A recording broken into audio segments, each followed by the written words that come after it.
guys, so ngayon, meron ako sa inyong ikukwentong disaster on Philippines. Na magatang Philippine Airlines Flight 434 December 11, 1994 sa Manila. Isang lalaki na ngalan ay Yusef. Ang gusto lang nito ay mag-practice.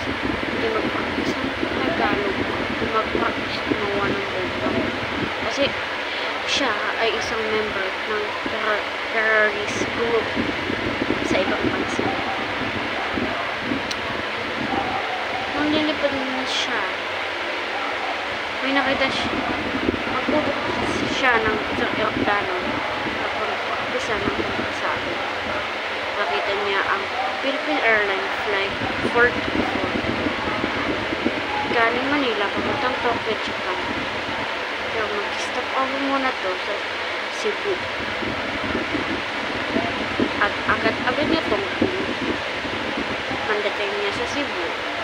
Bumaba siya, pero habang nasa loob siya ng aeroplano, gumawa siya ng pagkasabi. O ba? Doon niya na in-assemble ang pagkasabi. Tinatanong niya paano niya iwasan ang pag-iwasan.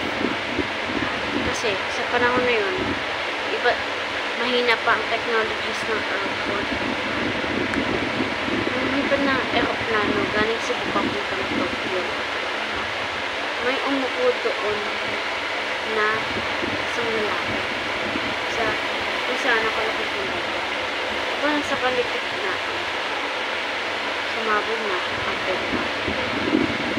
Dito naman pero bago pa sumabog ang bomba, so ganyan nato nang nakapagpupo at baka may tulog na tulog. Nahanap niya agad to, pero huli na ang lahat. Sumabog na ang bomba.